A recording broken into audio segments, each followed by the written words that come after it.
नमस्कार दोस्तों, welcome back to our channel. Friends, मैं आप सबका अपने चैनल स्टॉक्स फॉर लाइफ पे बहुत स्वागत करता हूं। Welcome to STFL family. DFL members, आज एक ऐसा स्मॉल कैप को रिव्यू करूंगा जो दोस्तों sensation of the stock market हमें देखने को मिल रहा है। बहुत दिनों से रिक्वेस्ट आ रही थी, तो जी हाँ दोस्तों, फाइनली मैं स्टॉक को कवर कर रहा हूं। और दोस्तों, इस स्टॉक में इतनी तेजी रैली आई है कि 3-4 सालों में ही दोस्तों इस स्टॉक ने बनाए हैं 1 लाख को 40 लाख से ज़्यादा ऑफकोर्स इतना रिटर्न दिया है। तो ऑफकोर्स इसमें एक रिस्क भी है और इसमें एक अपॉर्चुनिटी भी है। कंपनी के बिजनेस की बात की जाए, काफ़ी हद तक दोस्तों फ्यूचर देखने को मिलते हैं। तो कंपनी के क्या फंडामेंटल्स हैं, स्टॉक में इतनी रैली क्यों आ रही है, और ऑफकोर्स एक स्मॉल कैप है दोस्तों, तो बाइंग रिकमेंडेशन नहीं है, लेकिन आपको सीखना है, आपको जानना है, उसका डिसाइड कर सकते हो। तो सब कुछ करूंगा सरल शब्दों में क्लियर, जहां पे आपको आराम से डिसाइड करने में कोई दिक्कत ना हो। होल्ड करते हैं तो भी क्या करें, नहीं करते हैं कौन सा स्टॉक है, करें क्या, सब कुछ करेंगे इसी वीडियो में डिस्कस। चैनल फर्स्ट टाइम होंगे सब्सक्राइब कर सकते हैं इस तरह क्वालिटी कंटेंट को सबसे पहले एक्सेस करने के लिए। Now without delaying any for time, let's begin. आप देख सकते हैं स्टॉक का नाम क्या है, अपोलो ट्राइकोट्स ट्यूब्स लिमिटेड। जी हाँ दोस्तों, 1520 इनका भाव देखने को मिल रहा है। एक स्मॉल कैप की कंपनी है, आप कंसिडर कर सकते हैं। दोस्तों, हमें लिस्टिंग कब देखने को मिल रही है, अगर आप देखें 2017 से पहले ही हमें लिस्टिंग देखने को मिली। उसके बाद स्टॉक में क्या गजब का मोमेंटम देखने को मिल रहा है। दोस्तों, ये जो प्राइस भागा है, इसमें सबसे इंपॉर्टेंट एक ही चीज़ है, ईपीएस, अर्निंग पर शेयर। हर एक क्वार्टर में, हर एक ईयर में इनके ईपीएस बढ़ रहे हैं। ग्रोथ काफ़ी हद तक बहुत ही सिक्योर देखने को मिल रहा है, और जिसकी वजह से दोस्तों इस स्टॉक में काफ़ी तेजी है। अगर मल्टीबैगर के एग्जांपल के बारे में डिस्कस करें तो गैस मल्टीबैगर वही बनती है जिनके अर्निंग सही रहें, फ्यूचर सही रहें, बिजनेस सही दौड़ें। तो जी हाँ, एक बार स्टॉक के बिजनेस को देख लेते हैं, उसके बाद डिसाइड करेंगे, क्योंकि इसके पहले मैंने आपको बहुत बताया है, चाहे वो एस्ट्रल की बात हो, चाहे वो रिलैक्सो की बात हो, इतना वैल्यूएशन प्राइम इसलिए है क्योंकि कंपनी में कंसिस्टेंट बेसिस पे ग्रोथ है। तो जहाँ पे ग्रोथ होता है, कंपनी के फंडामेंटल वही होते हैं।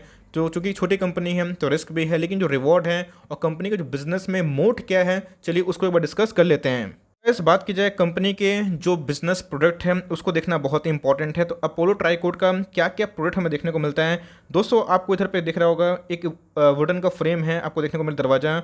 उसके चारों तरफ दोस्तों आप देख सकते हैं कि एक वुडन का फ्रेम जहाँ पर लगता है, लेकिन दोस्तों ये स्टील का फ्रेम लगाते हैं जिसकी ड्यूरेबिलिटी बहुत ही हाई हो जाती है। आपको मैं बताऊंगा। तो सबसे पहले दोस्तों जो प्रोडक्ट है अपोलो चौखट। जी हाँ दोस्तों, अगर आप देखें चौखट की आवश्यकता होती है, वरना दरवाज़ा थोड़ी ना हम लोग हवा में फिट करेंगे। ऑफकोर्स एक दरवाज़ा का बहुत इंपॉर्टेंट प्ले रोल होता है दोस्तों। तो सबसे पहले आपको मैं बता दूं कि इस स्टॉक में सबसे अच्छी बात क्या है दोस्तों, जिस हिसाब से हम पेड़ कट रहे हैं, ऑफकोर्स पेड़ कट रहे हैं तो ये बहुत ही अच्छी बात नहीं है। हम लोग सोने के लिए पलंग का यूज़ करते हैं, उसमें पेड़ की आवश्यकता होती है। डिफॉरेस्टेशन हमें देखने को मिलता है, ये ग्लोबल कंसर्न है। एक तो कोरोना वायरस ये एक नया पैंडेमिक है, लेकिन अगर आप कोरोना वायरस को हटा दें तो जिस हिसाब से कार्बन डाइऑक्साइड बढ़ रहे हैं और जिस हिसाब से ऑक्सीजन की कमी हो रही है, वहाँ पे आने वाले कल में ये ऑफकोर्स हो सकता है कि कार्बन एमिशन को जीरो करना है और साथ ही साथ पेड़ को भी बचाना है। इसके लिए बहुत सारे फंडामेंटल हमें रोल देखने को मिलते हैं by the governments, by the world leaders. तो इसी में अगर आप देखें तो अपोलो चौखट किस में काम करती है, स्टील में। तो इधर पे डिफॉरेस्टेशन को लेके उतना बड़ा कंसर्न नहीं है। एस अमिताभ सर इनके ब्रांड एम्बेसडर देखने को मिलते हैं। आपने देखा होगा कि बहुत सारे फ्लैट्स में, बहुत सारे अच्छे सोसाइटीज़ में ये रेलिंग हमें देखने को मिलती है। तो ऑफकोर्स दोस्तों ये रेलिंग भी डिज़ाइन करते हैं, चौखट भी डिज़ाइन करते हैं। तो ये दोस्तों इनके रेलिंग्स पार्ट हो गए हैं, इसको हम लोग क्या नाम देते हैं, अपोलो एलिगेंट। ये इनके दूसरे प्रोडक्ट हमें देखने को मिलते हैं। इसके बाद दोस्तों हमने देखा कि अपोलो वन डोर की बात की जाए तो इसमें भी काम करते हैं, और जिस हिसाब से एक अच्छा घर लोग बनाते हैं तो उसमें एक नए तरह के बात की जाए प्लैंक की आवश्यकता होती है, एक कॉन्डोर की आवश्यकता होती है, बात की जाए एक फ्रेम की आवश्यकता होती है। तो जिसमें दोस्तों ये बहुत ही अहम रोल प्ले कर रहे हैं। उसके बाद दोस्तों आपको पता है कि बहुत जगह पे पाइप्स की आवश्यकता होती है। तो इधर पे एक प्रोसेस होता है गैल्वेनाइजेशन। आपको पता है कि जिंक को हम लोग डाइल्यूट करके क्या करते हैं, कोटिंग करते हैं जिससे जंग ना लगे। तो हम लोग का सबसे बड़ा प्रॉब्लम यही होता है कि इसका नाम पहले बता दो दोस्तों, अपोलो सिग्नेचर। तो हम लोग का प्रॉब्लम यही होता है कि जितने भी अच्छे वुडन के कोई चीज़ होते हैं तो उसमें सबसे पहला खतरा जो है वो हमें रहता है कि आपको पता है कि वो जो छोटे छोटे कीड़े होते हैं उनसे होता है, जो बग्स होते हैं। उसके साथ साथ दोस्तों टर्माइट्स होते हैं देखने को मिलता है। साथ ही साथ एक वुडन का फ्रेम अभी लोग कम यूज़ करने की कोशिश कर रहे हैं, और जितने भी तरह का स्टील इनोवेशन पे काम कर रहे हैं, तो इससे क्या होता है, इनकी ड्यूरेबिलिटी बहुत बढ़ती है। लोग एक बार यूज़ करते हैं और सालों साल इसको यूज़ करते ही रहते हैं। तो इस हिसाब से फ्रेमिंग की बात की जाए, इस्पात की बात की जाए, एक फ्रेम की बात की जाए, तो काफ़ी हद तक ये बिज़नेस मैं बोलूँगा कि अच्छा देखने को मिलता है। और इसका दोस्तों इन्वायरमेंट पे उतना ज़्यादा कंसर्न नहीं है, और जिस हिसाब से गैल्वेनाइज करके नए नए तरह के डेकोर में काम कर रहे हैं, तो कंपनी बहुत ही हद तक प्रॉमिसिंग देखने को मिल रही है। और इसी की वजह से गाइस कंपनी के शेयर प्राइस में लगातार हमें तेजी देखने को मिल रही है। लेकिन फंडामेंटल क्या है उसको भी एक बार डिस्कस कर लेते हैं। ये स्टॉक का अगर एक साल के लो के प्राइस की बात की जाए, 400 के नीचे हमें देखने को मिल रहा था। हाई की बात की जाए तो एक साल में 4 गुना हो चुका है। बात की जाए मार्केट कैप की तो 4622 के आसपास हम देखने को मिलते हैं, 4600 करोड़ के आसपास। अगर आप देखें प्राइस टू अर्निंग दोस्तों कितना देखने को मिलते हैं, इनके इंडस्ट्री पी 45 के आसपास है और इनका जो पी है 44 के आसपास हमें देखने को मिलता है। मतलब कोई ज़्यादा दोस्तों बहुत ओवर वैल्यूड नहीं है। कंपनी के पास कितना रिजर्व सरप्लस है देखना बनता है। तो गाइस कंपनी के पास 298 रुपीज़ इन करोड़ का रिजर्व सरप्लस को मिलता है। पहले कितना था 193 रुपीज़ इन करोड़। अभी की बात की जाए तो रिजर्व में अच्छी खासी बढ़त हमें देखने को मिल रही है। साथ ही साथ दोस्तों अगर आप देखें तो इधर पे जो कंपनी के आरओई है आपको मैंने सिखाया है, 15 से 20 का आरओई बहुत ही अच्छा होता है, अति उत्तम होता है। तो जो स्मॉल कैप होती है उसमें 20, 22, 25 और 30 के आसपास देखने को मिलती है। तो आरओई की बात की जाए, आपका एक शेयर आपके बिजनेस में कितना कमा के दे रहे हैं, तो गाइस 34 के लगभग हैं। आउटस्टैंडिंग हमें देखने को मिलते हैं। आरओसी की बात की जाए 38 के आसपास है। Current ratio which is also very good 1.47 के आसपास है। असेट्स काफ़ी है। बात की जाए डेट तो ऑफकोर्स डेट है, लेकिन डेट पहले से बहुत कम हो चुका है और इसी की वजह से फिनेंशियल इंप्रूवमेंट काफ़ी इस कंपनी ने दिखाया है। और जिस हिसाब से इनके प्रॉफिट बढ़ रहे हैं, जिस हिसाब से इनके रेवेन्यू बढ़ रहे हैं, तो आने वाले कल में दोस्तों ये और भी ज़्यादा बूम कर सकती है। इसी के बाद डिस्कस कर रहा था, अगर आप देखें कंपनी के सेल्स नंबर दोस्तों पहले जो 0.19 रुपीज़ इन करोड़ थे, उसके बाद फ्लैट, उसके बाद 0.66, उसके बाद कितना 1.47। तो इन्होंने बहुत ज़्यादा प्रोडक्ट को अपग्रेड किया है और बहुत सारे प्रोडक्ट को अपग्रेड करने के बाद दोस्तों इनके सेल्स बढ़े हैं। सेल्स बढ़े हैं तो कंपनी के प्रॉफिट अगर आप देखें तो भाई बहुत तेज़ी से बढ़ रहे हैं। अगर दोस्तों किसी के ईपीएस अगर 3 गुना बढ़ते हैं तो शेयर प्राइस 5 से 6 गुना बढ़ने की चांसेस होती हैं।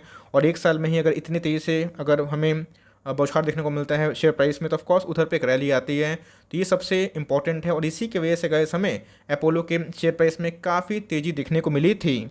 गाइस आई होप कि आपको मैंने बिजनेस मॉडल समझा दिया। ऑफकोर्स ये डिफॉरेस्टेशन को ज़्यादा सपोर्ट नहीं करते, मतलब उसको रोकने की सबसे इंपॉर्टेंट चीज़ है और इस पहल से दोस्तों इनको बहुत ही बेनिफिट होगा। अगर आप देखें प्रोमोटर होल्डिंग कितनी है, 55% के आसपास हैं, पहले से कम हमें देखने को मिल रही है। अगर आप एफआईएस के बारे में डिस्कस करें तो एफआईएस का इंटरेस्ट कितना है 1.5%, डीएस के बारे में डिस्कस करें तो 1.6%। लेकिन सबसे ज़्यादा दोस्तों जो मेजोरिटी ऑफ द स्टॉक है आफ्टर द लाइक प्रमोटर्स ये हैं पब्लिक के पास देखने को मिलते हैं और पिछले कुछ समय से बहुत ज़्यादा हमें बढ़ते हुए दिखाई पड़ रहे हैं। इस स्टॉक का जो बिजनेस मॉडल है काफ़ी हद तक प्रॉमिसिंग हमें देखने को मिलता है। स्टॉक में काफ़ी मूवमेंट भी हमें देखने को मिल रही है।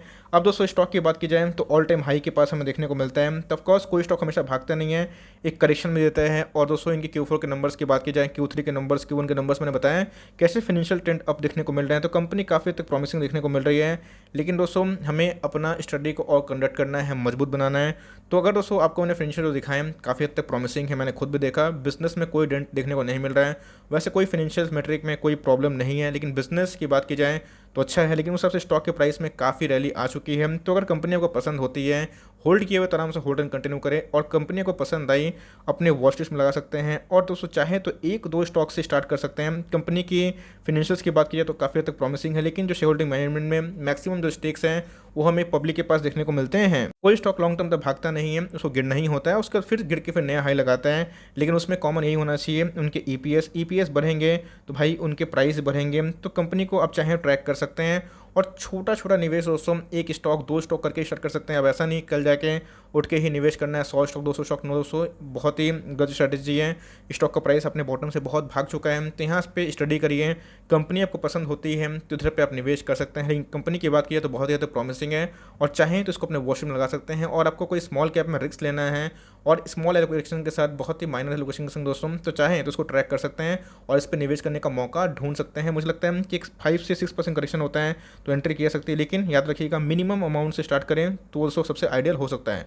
तो आई होप दोस्तों मैंने आपको सरल भाषा में समझाने की कोशिश की कंपनी करते क्या है और इसको अपने चाहें तो वॉच लिस्ट में जरूर लगा के रखें। अगर वीडियो अच्छी लगे तो लाइक कर दीजिएगा और चैनल फर्स्ट टाइम होंगे तो याद से सब्सक्राइब करना ना भूलिएगा। फर्दर कोई डाउट उसको ड्रॉप कर सकते हैं, कुछ तो रिव्यू चाहिए उसका नाम भी ड्रॉप करना ना भूलिएगा। I would love to make a video on your demand. Guys मिलते हैं जल्दी ही, तब तक के लिए bye. Thanks for watching friends, God bless you all.